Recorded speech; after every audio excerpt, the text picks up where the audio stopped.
Excellent. Welcome, everyone. I'm Melissa Olson.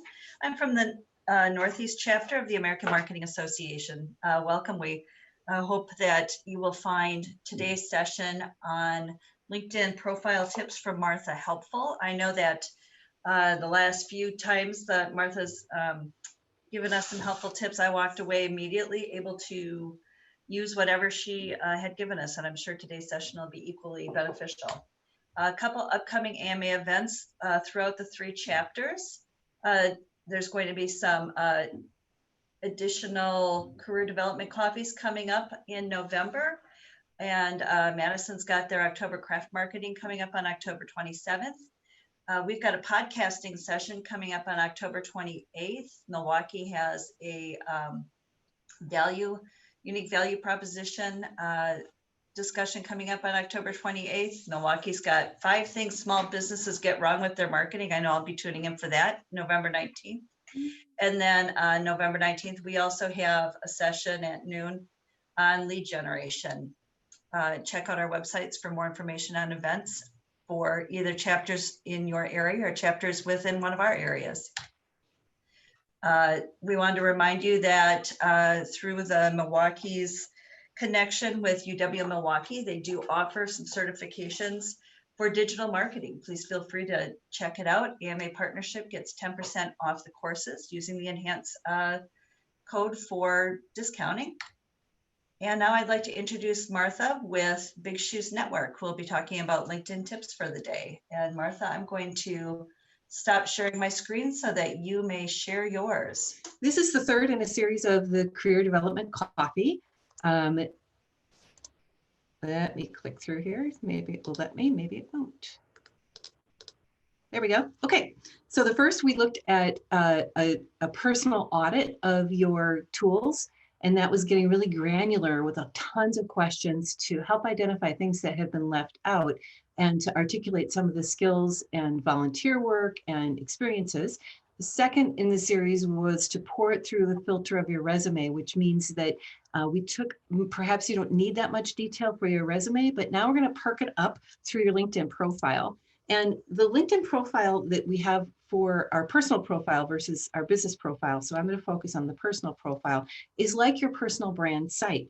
And Kristen, you had mentioned about there's the Adobe Max happening right now. So if you're really skilled in the creative industry, and most of us are involved in some creative aspect, we each should have a personal site, a website that helps us to articulate and show off our writing, to show off our brand strategy, to show off some of the client work that we've done, sort of a personal portfolio site.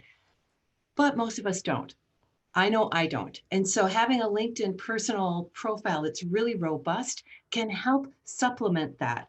And so basically what we're doing is we're taking that audit that we started with that first week. And even if you didn't do that, we added the resume and now we're brewing it all together. So let's dive in.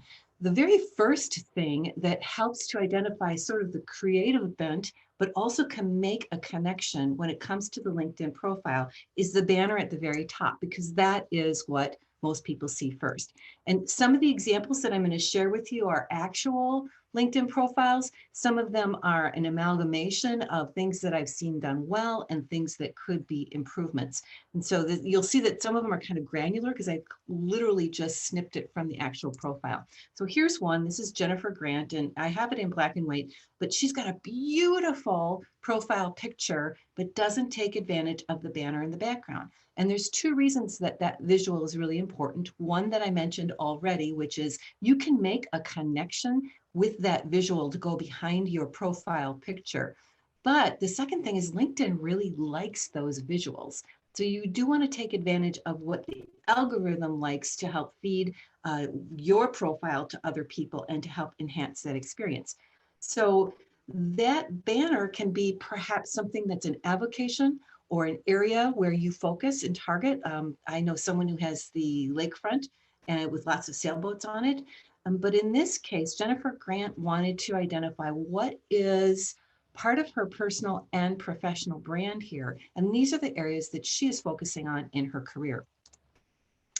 The second part of the LinkedIn profile is just immediately below the banner and your profile picture. one thing that I didn't even think about talking about here is your name. So Jane Anderson, and I just pulled this off of a search. Jane Anderson is a pretty common name. So you do want to identify yourself by perhaps having a middle initial.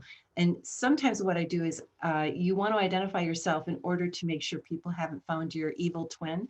I am a twin, and my twin is not evil, but if you have someone out there with a similar name, but perhaps not a great reputation or not a great LinkedIn profile, here you can differentiate yourself by simply adding a middle initial or a maiden name, or perhaps a nickname. So that's one thing that can differentiate yourself. But the number one mistake that I see a lot of folks making is in the headline, and that is that second piece right underneath your name. And by the way, last week I mentioned a book called Steal Like an Artist, and that's what I'm doing right now. Everything that I'm sharing with you is not my head knowledge. It is experience based on tips and techniques that I've learned from one of my favorite LinkedIn gurus, Wayne Breitbarth. So I am just applying what he has told me, and I found that it's really helped both my business and professional profile on LinkedIn by just following his advice. So here's one of the things that he would recommend, and that is the headline. The headline, it used to be that you had 120 characters. Now it's expanded to 240, particularly if you access this via mobile. But the number one thing that I see happening with that headline is a really general headline.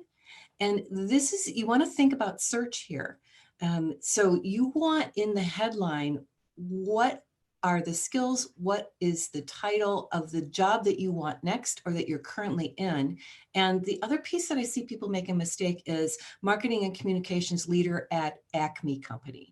And when you look at the LinkedIn profile, you'll see that LinkedIn automatically grabs where you currently are working and your most recent education, and it throws it up in this top portion of the profile. So why duplicate that information in the headline? Think about the headline as what people are going to use to search to find you if they don't have a name. So recruiters, folks looking for your skill set, etc. And the other thing in the headline here that is noticeable is Portland, Maine metropolitan area.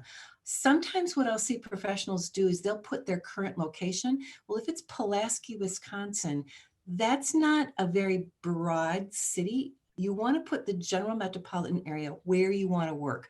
I see a lot of students putting where they're currently going to school. It might be Milwaukee, Wisconsin, but they actually want to work in Chicago, Illinois, and their regular residence is Chicago, Illinois. So you want to differentiate yourself there as well.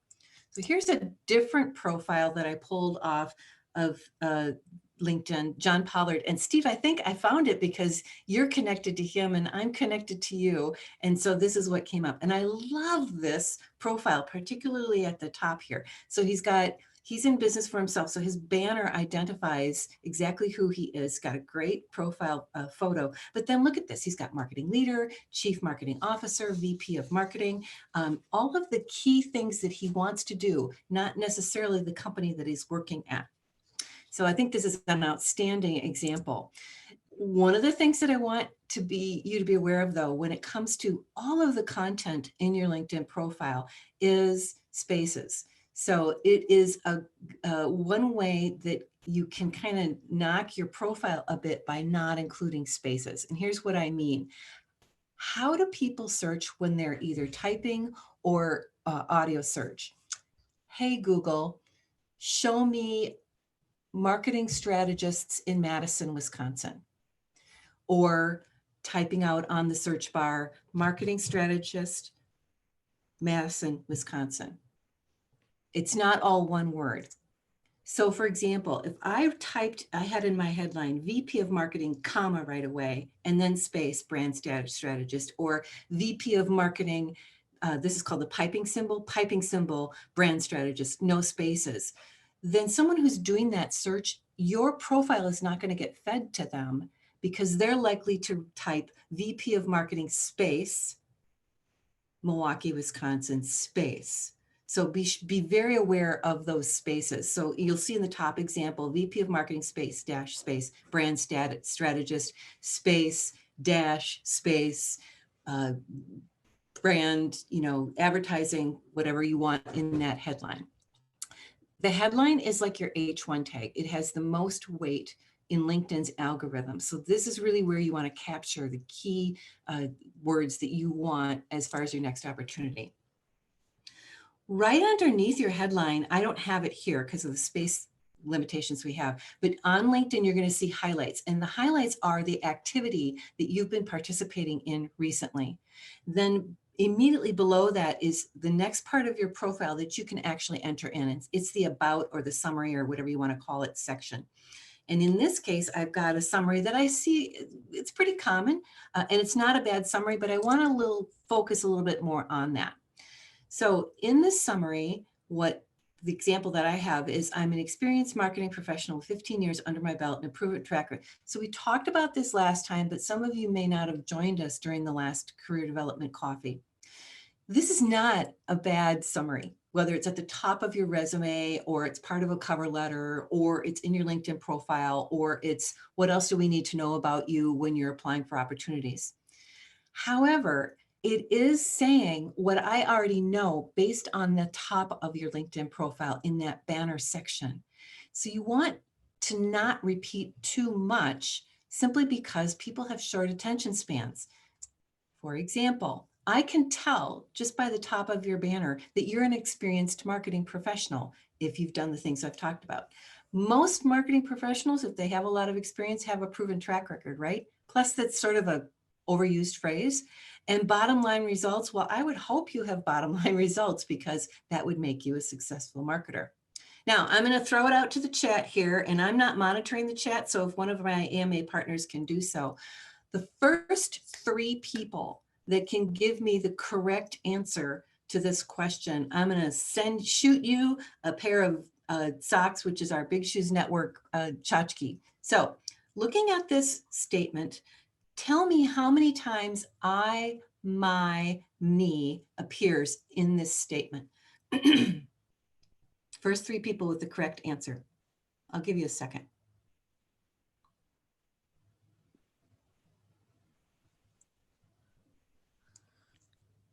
I would say 5. 6. Very good. Someone said 5. All right. Was that you, Megan? Yeah. Awesome. Okay. You get a pair of socks and you get a pair of socks and you get a pair of socks. So if anybody answered in the chat, it is 5. This is not. It looks like. Pardon? Yeah. Angie and Sarah were the first 2. So Steve, if you can note who that is, and you probably have their emails. So let's follow up after this and I will send you a pair of socks, and they're fun. They're really like bright and fun. Okay. This is not bad. It's just that the profile is about you, and I don't want to have to slog through all of this information to really find out 3 things that are important in this about section: results, budget, and your mentoring. Here's the thing. The algorithm in LinkedIn looks at that headline first, but then it undergirds it with this content as validity. And so when you have elements in your about that undergird and support or provide proof for that headline, that's good. Here's a different about section. And again, it is from John Pollard, the example that I used for the banner. It's sort of a hybrid of that. The first section in that headline, either if you want to be more focused on your company, you want to have a call to action there. But the second thing is, this is where you can have your personality shine. Everybody's on LinkedIn, right? So how can you make yourself sort of stand out? We in the marketing industry should be pretty good writers. So come up with something that uniquely identifies you and makes a connection with your reader and undergirds that headline, which is above this. Secondly, in the next paragraph, provide some kind of proof of that, provide something that validates that, provide some solid,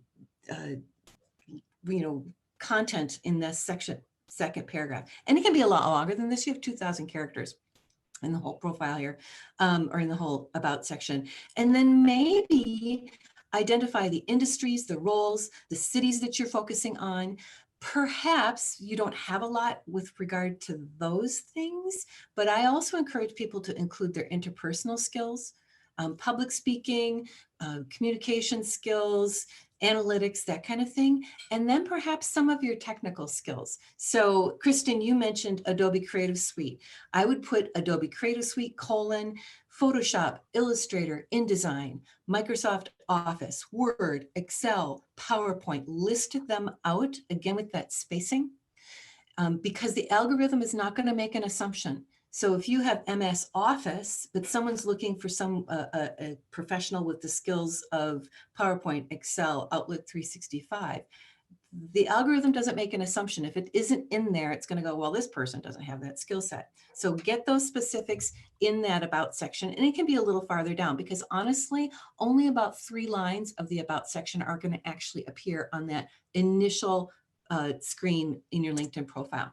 Okay, so now I'm interested. Whoo, you have all this really great information about yourself. I want to look at your experience and see if there's proof.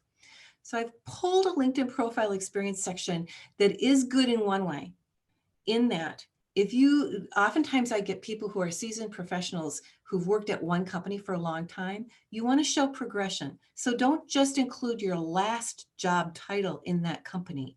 Do include the various jobs throughout the time that you've been at that company. Because again, the algorithm in my eyes as a human being, I'm going to search for a progression. And if I'm looking for a production manager, I'm going to find it here. So this is good, but it's really empty. And I'm sure as a marketing director, this person did a lot more than just marketing director as those keywords. So here's a other thing. You have about 100 characters in the company name and 100 characters in the job title.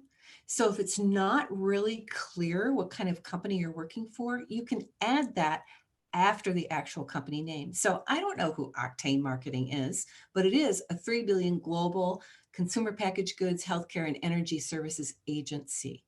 So you can include that information. Here's another profile that's a much more robust, and I would recommend you doing this with your profile. First of all, I pulled this from Grant Worsland. He's a great, he was a student a few years ago that we worked together on updating his profile. So he is working at Foot Locker. I know who Foot Locker is, so I don't need an explanation there. But look at all the stuff that he's doing just in 2 years at Foot Locker. It makes me want to click on the see more part of this experience. So he's got a lot of great content here, PPC, SEM, etc. But also look down below when he was an intern at Northwoods. He focused on SEO, PPC, and metadata, and he really wanted to work in those areas. And so he included that after his job title.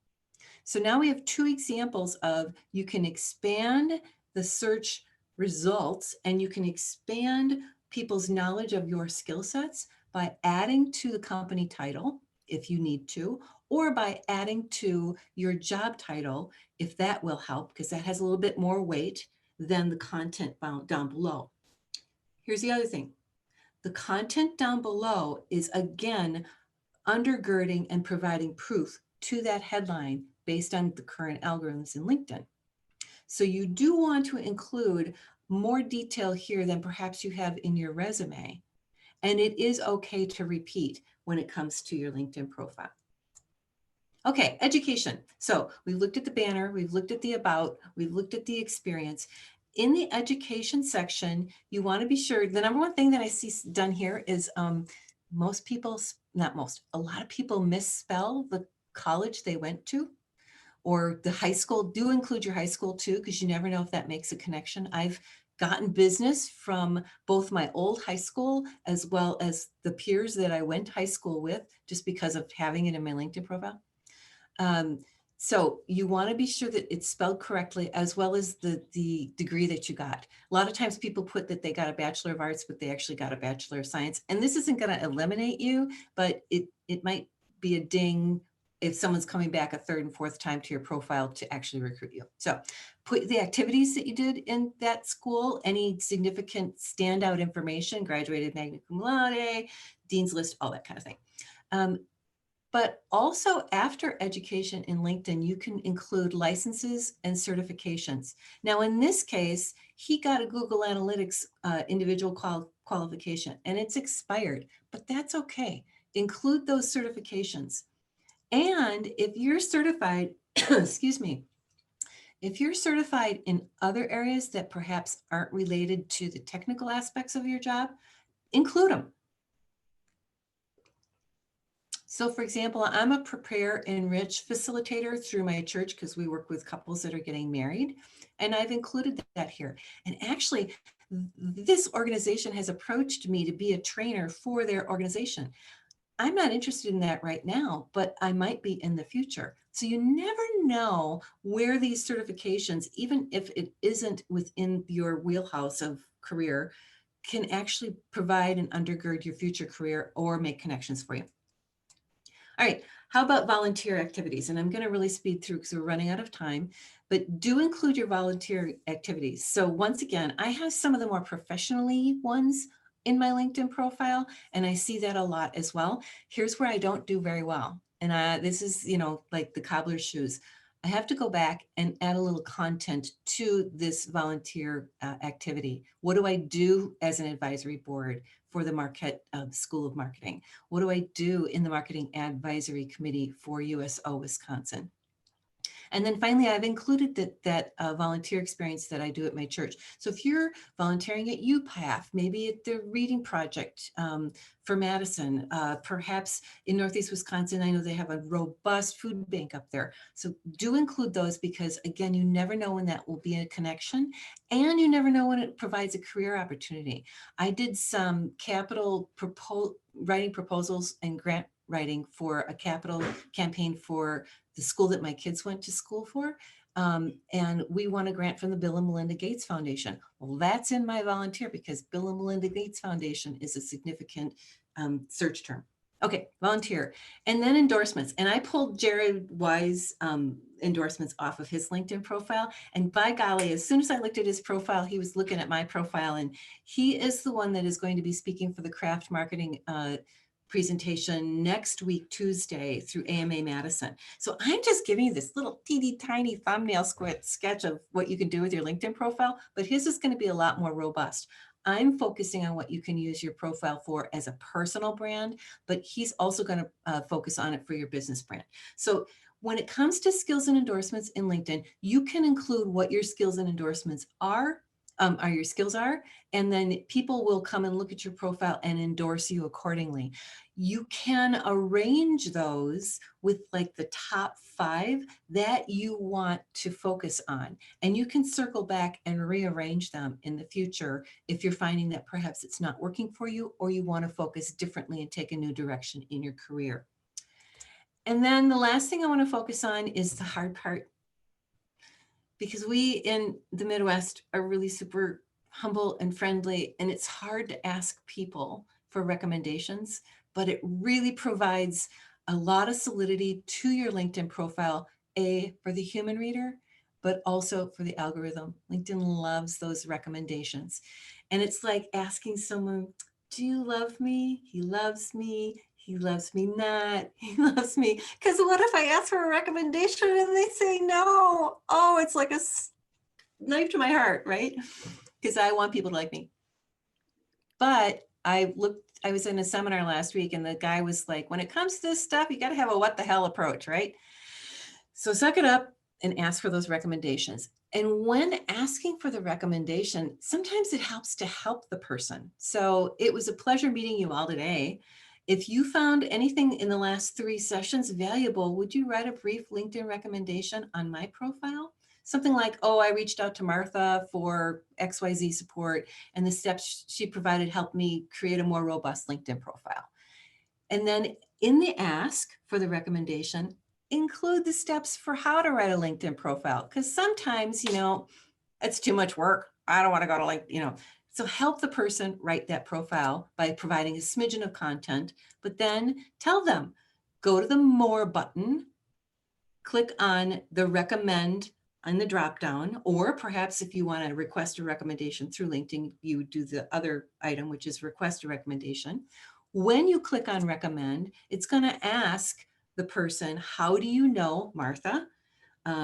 What was your position at that time in relation to Martha? And then finally, you actually get to the place where you're writing the content of the recommendation. And here's what when I started writing recommendations for people, I'm like, hey, that didn't appear on their profile right away. Well, that's because the person, when they see someone's written a recommendation, has to say, yeah, I want this to go on my profile. Or sometimes when people, I work with a lot of college students, and sometimes when they write a recommendation, it's like, wow, Martha was totally so super duper helpful. And while that's a nice recommendation, sometimes I have to send it back to them and say, hey, would it be okay if you took out some of this really, really, really super duper duper language? And they're usually cool with it. Trying not to be too teachery. So when you write the recommendation, this is how it appears. And I pulled Wayne Breitbarth's recommendations off again, because he's going to be speaking in November for AMA Chicago. And I can guarantee you it will be a much more robust session because they're going to do it for 2 hours. So totally tap into your AMA connections on this. But you can see that in the LinkedIn recommendation, it's going to have the recommender kind of profile information. So there is an advantage to writing recommendations too, because again, this just the algorithm is going, oh, who's writing recommendations? There's your name. Who's receiving recommendations? There's your name. It looks at what's in your headline, appears right below your profile picture on a recommendation you've written. And that's another ding, another tap, and another piece for the algorithm to elevate your profile. All right, I'm going to stop there. So we talked about the professional audit, and I know in the chat there's the link to actually get that worksheet if you want it. We talked about last week your resume and some tips for that. And then finally, this was the LinkedIn professional brand site. In a few weeks, the second week in November and the third week in November, we're going to look at 2 other topics. One will be connections, because you know it really is about the connections that you make for those next opportunities, both for business as well as for your career. And then finally, branching out, maybe into different verticals, different industries, or even different locations. So as I've mentioned before, this is what I'm doing. This is what I'm going to do. And if anybody has any questions, let's open it up. Terrific. Thank you very much, Martha. I appreciate it. You know, that last point when you were showing the recommendations, the written recommendations there, I use those sometimes for networking. So if I have somebody who I want to talk to, or I'm sorry, if I have a position, I go to a profile, someone that I know, and then I'm looking to see who else they might know. Sometimes I go to their recommendations and reach out to some of the people who have given them a recommendation in the past, especially if they've been at a level that I'm looking for. And then it's great because I have something to talk about, the recommendation that they gave to this person that I know from LinkedIn. So anyway, you're a LinkedIn private eye. Ooh, investigating. I've gone to enough Wayne sessions, to pick stuff up. I say yes, go to Wayne's sessions, but I hired him to audit my LinkedIn profile, and his suggestions were super helpful. And actually his suggestions have helped our business maintain and grow during this really hard COVID time. So here's the other thing. So for me, following his steps, I exported all of my contacts on LinkedIn. And we have a back-end engine on our website. And so I exported all of those. And now I'm starting to combine the two because doggone it, I don't want to keep up with people, but LinkedIn will do so for me. So that's really helpful for us. Oh, that's great. Yeah, because right now everybody's changing their jobs, or they're shifting their companies. And so they'll update their own LinkedIn profile, but that will allow me to remain connected to them in whatever their current position is. So this is going to be a boon for us because now they're going to move on and I can reach out to them in their new company as well as the new hiring manager in their old company. Okay. So I can be a private eye too. That's terrific. So we do have a couple questions that have come in, and I recommend or encourage everybody to put your questions in the chat. Deanna, I don't know if you want to actually unmute and you can ask your question directly to Martha. Yes, hi, good morning. My question was about education and the year that you graduated college, and if that actually puts a stigma on you or labels you as old. So, I like to use the term seasoned, but, I'm not getting any younger, and there's a lot of young people coming into the industry now. And there's a little bit of that concern of being looked in the other direction for a newer, different type of experience, maybe even a less expensive version. So how do you shape the education portion of that to work in your favor, but not make you seem old? And I hope I'm not offending anybody by saying that. That's more for me. I mean, there's two perspectives on that. I think people are just going to find out your age just by looking at the level of experience that you've had. Do you include how long you've worked at a company? If it's a long time, 10, 15 years. Mm-hmm. So personally, I say just include the dates, because people are going to be able to figure it out. They're pretty smart in our industry, what your age is anyway, number one. Number two, you just never know when an alum, I've had people that I do not remember them at all from when I went to college, but they remember me. And so they connect with me, and that's been a boon, as well as the college itself has connected with me, both for employment opportunities and for fundraising and for connecting me with other professionals. So, I just don't know how you can hide that, that you have a lot of experience. One way that you can, I guess, sort of push it down is to add to your education. That doesn't mean go out and get another degree, but perhaps you go and get a certificate from UW-Milwaukee, or I went to DePaul, or someplace like that. And then the more recent stuff goes at the top of that education piece. Again, this webinar that I went to last week through the Chicago Area Direct Marketing Association, the speaker was quite good. And he said, you're right. Let me validate that, particularly for large corporations, the hiring is younger and younger. That's just the way life goes, right? But the mid-market and smaller companies are far more open, because they're newer companies. They need some expertise that a younger person can't bring. And so they're far more open. Now, the issue there is that their pay scales are going to be lower generally, because they're small to medium sized. And sometimes I get the feedback, oh, I have to make X, Y, Z. Well, do you? Because sometimes you can make less and compensate it in some other way for the small to medium sized companies. But I do want to validate your pain, because it's hard. It is hard. You don't look old to me, though. At 7:30 in the morning, you're looking pretty great, so. Well, thanks. Mm-hmm. Yeah, so true. Hey, Carrie, some of us are a little heavier, so as cast iron pans, so it's hard for people to lift us. No, bad. Tony, you want to unmute? You had a question. Right. So, like a lot of us, we've had a career that's spanned maybe even different industries and different jobs. So how far back? I've seen people show, they're clearly old enough to be showing jobs that are before 2000 something or other, but they're not showing those jobs back then. And so, how far back should we be showing in our experience, in our kind of LinkedIn resume?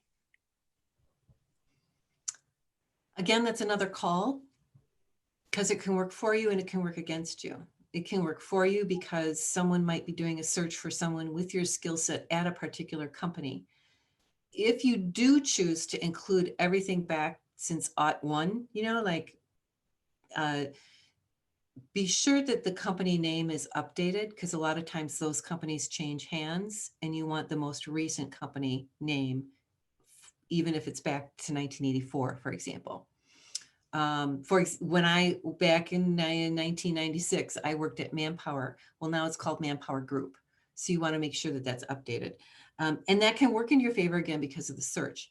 If you don't want to include the long roll of history, you could include in the experience section, related experience, and then in that include some of the companies and consolidate the information, not unlike you would do in your resume. But again, you might be missing out on some of those search connections and so on. So ageism is real. And at some point, even if you bury it, you're still going to have to explain it in the interview process. Let's say you do get an interview. So you're going to have the current appearance, the current look, all of that. And there's just no getting around it. So it's part of our marketing strategy. Got to know how to articulate it and absolutely practice how you're going to answer some of those questions. Like, well, you're clearly experienced. I'm pretty sure your pay range is outside of our boundaries. Tell me about that. Like, be prepared for that. Good point. And I guess let me add to that too, Martha, because you talked about companies changing names. Make sure that you're linked to the actual true company in your profile. I've seen a lot of people that don't do that, because if you are related to the company, if you link to the right company, then any name change that they make, it'll update on your profile. I still see a lot of people who don't have the official company page linked in on their profile. Does that make sense? Yeah. The page, the logo, again, LinkedIn likes those visuals. They don't like it when people click on a link and they go off of the LinkedIn site. That's not their favorite thing. But when I say they, I'm talking about the way the algorithm's built. But it is still important from a visual perspective to have that. And it shows currency, that you're able to do that. One of the things I like about following the two speakers that I mentioned earlier is when you do that, I know Wayne has a newsletter and it comes out on a pretty regular basis. So he reminds me, like he's my mom, he reminds me to go back and fix this, or here's the latest thing that he's learned through the LinkedIn algorithm, what's a really great change. So for example, I think it was this last year, they changed the headline length from 120 to 240 characters, I think it is, or anyway, but they expanded it. So I'm like, yay, I can put more skills, because I kind of have a dual focus. I have my company, but then I also do a lot in a consulting capacity. Tony, you're kind of fixated on the hyphens versus not fixated, that's bad word. Sorry, you're asking about the hyphens versus the pipes. Sorry, I haven't had my coffee yet this morning. Doesn't matter. So, yep, going back to John. Some people put two piping. Yeah. When I say the piping symbol, it's the shift of the backslash on a keyboard. So I've seen some people do VP of marketing space piping, or I've seen people put pound symbols, or you can put emojis in your headline. To me, I'm like squirrel. So when you have a lot of that stuff in the headline, I get really distracted. I don't think the algorithm cares that much, but you do clean. This is why Apple is such a renowned product. They have lots of bumper space on their branding. It's clean. So to me, anything that my eye does not have to trip over to get to the good stuff. Great. Julie, is Julie still on the line? Julie, do you want to ask your question? Yeah, I just wanted to ask about gaps for raising children in your experience and resume. Good question. Gaps raising children is one of the issues. Gaps when you've had an ailing parent or sibling. Gaps, I have a gap because of a sibling had a need for me to watch her kids and mine, and they were all really young and all that. If you have volunteer experience during that time or certain activities during that time, you can include that. So for example, on my resume, I was on the leadership board of our church, which was a $1.5 million budget that I was in charge of, as well as hiring and so on. In that time period, I also did that grant writing for the school and helped start the school actually. So I included that as a job experience as opposed to a volunteer experience. But then I just include unpaid in the lower portion. So I actually did like 3 or 4 different things for them. So just like you would put 4, if you had 3 jobs within one company or 3 titles, I did the same thing with that volunteer experience. And in one case, it was paid. I did get compensated for some of that work. So that's how I would do that. I would include it in experience as valid skills. I think one of the benefits of what's happening with COVID is people have a lot more understanding and empathy for folks that have had to take career breaks. So do provide an explanation. For example, if it is an ailing parent, or you were caring for someone, you want to be cognizant of HIPAA. So if it's your own thing, that's up to you how much you want to share. If I had cancer and was in recovery for a year from that, you can include that as an issue. I personally wouldn't, because that could be a risk in the eyes of a hiring manager. Like, is this person going to get sick again? Am I going to have higher healthcare costs and benefits associated with this person? But if it's an ailing parent raising kids, I know of a gal, raised 4 kids. She's a sportsaholic, right? And so she did the fundraising for them, and she started the uniform fundraising program, and she included that, like the booster program for XYZ high school, raised $25,000 annually, increased membership in the booster club by 50%. I mean, there were 10 people when she started, and now there are 15, right? So there are ways that you can craft that, because we're in marketing, as a strategy. So that's how I would do that. So are there any other questions?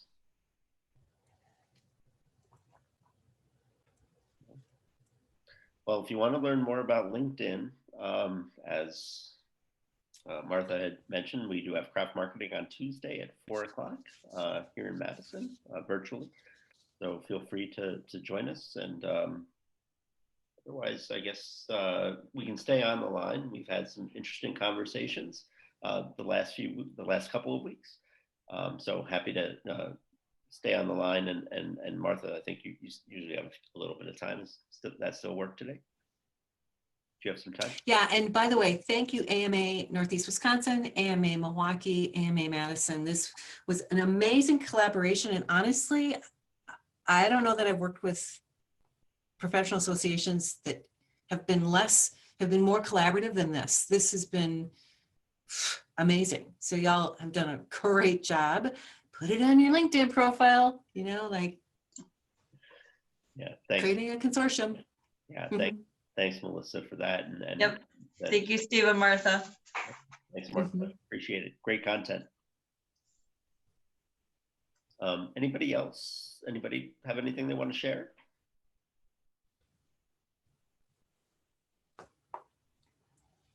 Well, I guess not. Maybe we'll call it an early day today.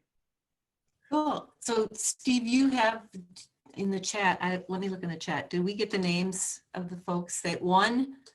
Yeah, I'll send you their email addresses, and Awesome. Okay. So, yeah. Hey, I have one quick question. I mentioned this earlier. I have a really common name, and I don't use my middle initial or my middle name. It's very ethnic, and I just, for my own personal reasons, I just don't use it. However, I have struggled with my LinkedIn profile because if I can't really type in Carrie Brown, there's like a bazillion of them. So for a while, I had like Carrie Brown and then like a series of numbers that meant something to me. It was very similar to my email address. I'm used to like putting a series of numbers with my name to identify myself. But I had gotten some feedback from somebody else that having that number made it look like I wasn't personalizing it. And so I was just kind of wondering, I ended up then like changing my profile to be like marketing with Carrie, like linkedin.com/whatever, and then marketing with Carrie. So that like I was trying to signify that that's the role that I do and this is my name. I'm not really sure if that's like the right way to go. I felt like ultimately, is that arrogant? I don't know. I wasn't sure about it, but I'm like, okay, well, I'll play with it for a few months and then just go from there. Are you saying that the initial that you included didn't work because your name is so common, or are you saying that the initial identified you ethnically? You can still, there's still like a lot of Carrie G. Browns, and I would still have to, it still just doesn't do much for me. And I don't really want to be like Carrie Gratzky Brown. It's like too ethnic sounding. It's too long. Mm-hmm. If somebody had to like type it in, it's just like a lot of room for error. And I just felt like, what should I do? What should I do with this? That's a good question. I mean, I don't mind I don't think it harms you to have Carrie Marketing Brown or something like that. Can I? And if you include the middle name, like to me, that doesn't sound ethnic to me, but maybe I'm a little too Wisconsin. Like, you know what? There's a Z in there. And so like, once you put a Z in there, it just like, it all kind of falls apart. Really? Can I, oh. Can I ask, I just threw in the chat, there's a woman that I know, Anita, and I think she had the same, Anita Torres. So yeah. So that's how I think she has handled it. And feel free to reach out to Anita. She's a fantastic woman, but she calls us Anita the Passionista. And you can see LinkedIn. She's personalized it, Passion Powered Leadership, and then I think she has Anita, Passionista, Torres as her name. So I don't know, Martha. I don't know, Martha, what you think of that. Coming from that perspective. Yeah, I mean, if people are trying to find Carrie Brown because you've contacted them, and so, or maybe you've applied for an opportunity and now you're on the short list, so they're going to go check your LinkedIn profile. If they type in Carrie Brown and you've identified yourself as Carrie the marketer Brown, your name will still come up. Because LinkedIn kind of the AI learning, the algorithms know to kind of skip over the things in quotes sometimes, but that will differentiate you. In other words, I found her, like here she is. To me, the Carrie the marketer Brown is much easier to remember than a number, which could be your prison identification. You know what I mean? Like, who knows what that number is? And people generally find it easier, unless it's 1, 2, 3, something really easy. I've had people put like 1962 Brown. Well, gee, is that the year you're married? I have a friend who's really into the Civil War, 1865. Well, that can have positive or negative, connotations, because I know some people in the South that still call it the Northern aggression. So. Oh my God. Right. I know.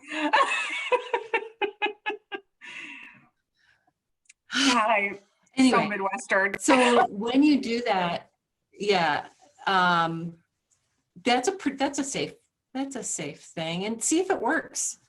If you get feedback from people, I'll tell you what, again, with COVID, yes, people are really sensitive in some respects, but I think there's been a lot more empathy and authenticity that has sort of bubbled up from this, that people get it, they just get it. In fact, I just connected with a bunch of people on LinkedIn yesterday that I already have connections with, but sort of circle back to congratulate them. And I noticed that a lot of them have new jobs. They're marketing professionals that are now a DA at Amazon. Well, that's what I congratulated them, because guess what? They're earning money to survive. I'm pretty sure that's not a marketing position. You know what I mean?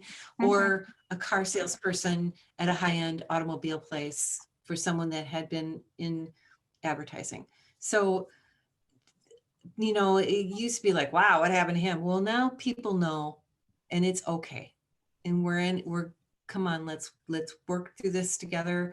If those same folks circle back to me on job postings that we have in marketing, I'm not going to ding them for having taken a year to survive.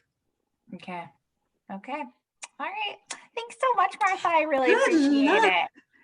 Connect with me. I want to know think someone we might with a be Z in their connected. name. Yeah. Great. So I connected with somebody on LinkedIn through a recommendation, and she has a really unusual first name. And in parentheses, she just put the phonetic pronunciation. Oh, cool. Right. And so like, because otherwise you'd be stumbling over it, you know, and her name is My Tree. So she just put in paren, MY space tree. I'm like, okay, make it simple. And it's rememberable, right? Yeah. Yeah. Well, that's kind of my worry. My name is so simple that I worry that I get passed on, you know, but like I said, I don't really want to go back to my maiden name. I just kind of have like decided to own my bland name.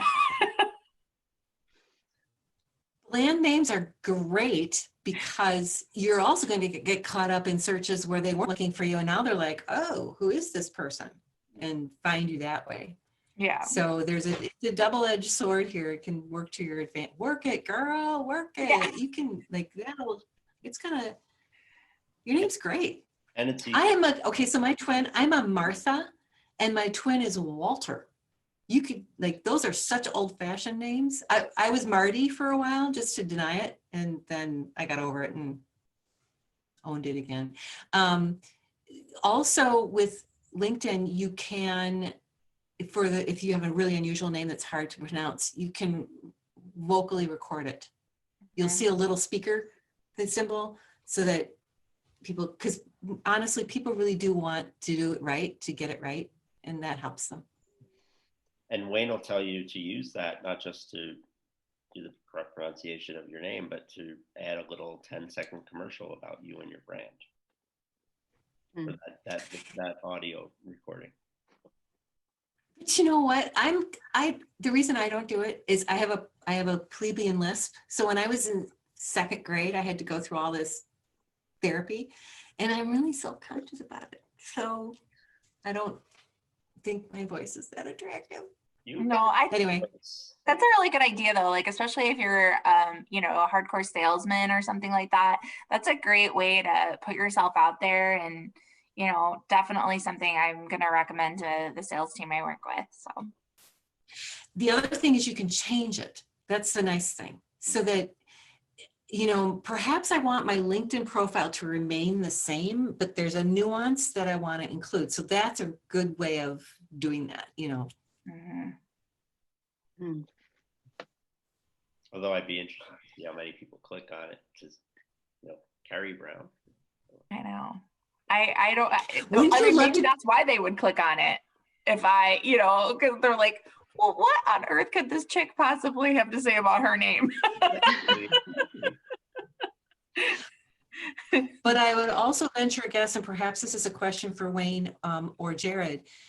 Does the algorithm add weight to your profile if you have taken advantage of those bells and whistles in the LinkedIn profile? I don't know the answer to that, but I would imagine yes, because now you have an audio search mechanism that other people don't.